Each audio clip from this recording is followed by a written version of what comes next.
Photo taken from writinglibs.org. As the year comes to a close, there is one glaring omission by the government in all of its boasts of good governance and transparency: the budget. You see, there is a small, pesky bit of legislation called the Finance Administration Act, 2006 that relegates how money is to be administered by the government, and with 0 days left in the year, the current administration seems to be headed toward missing the deadline. We should make it clear that the Act takes this type of scenario into consideration where there is no year-end budget, so there is no wrongdoing, as some are claiming. And by the way, it is something which the previous administration did as well. To better understand, let's turn to the Act to see why this is so very important and why everyone should be concerned that there has been no attempt to table the budget in Parliament to give some reasonable explanation as to why there may be a delay.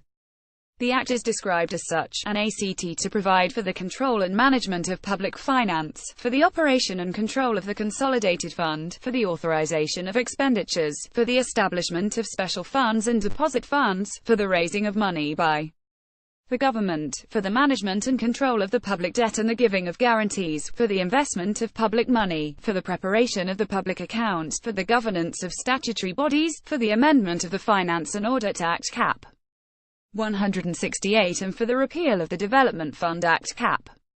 134, for transitional matters and consequential amendments, and to provide for matters connected therewith and incidental thereto. As you can see, it is pretty comprehensive, as it should be. Within the Act, there is a provision for the annual budget.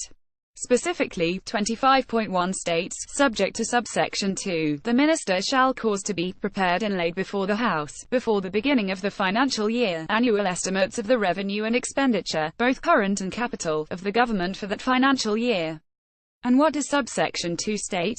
Well, it says, if circumstances arise, over which the minister has no control, which prevent him from preparing and laying the estimates before the House before the beginning of the financial year in accordance with subsection 1, the minister may prepare and lay the estimates before the House not later than 90 days after the beginning of the financial year. Now, we do not know of any circumstances beyond the control of the minister that could have prevented him from preparing and presenting the budget, but we are going to guess and say that the passage of Hurricane Irma will be used as the excuse to in any case. 29(1) of the Act does provide for the continued operation of the government for up to 4 months.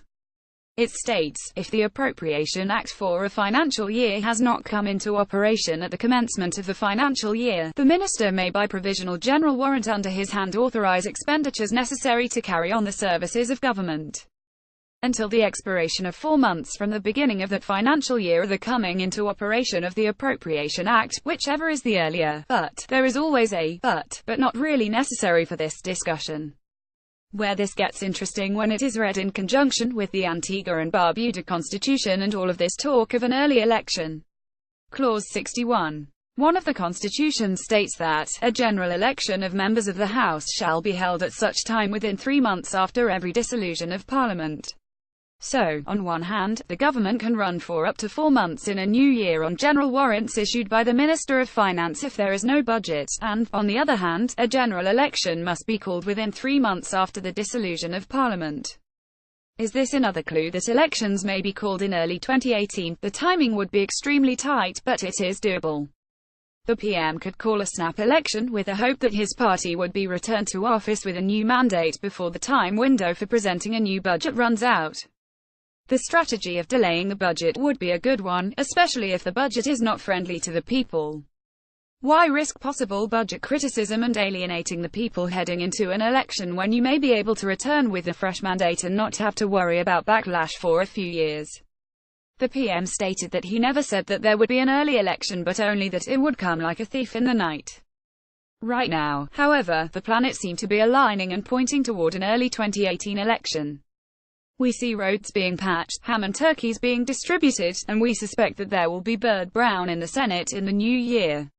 That being said, if these astrological readings are incorrect, then it is very likely that we will be having this discussion again at the end of 2018.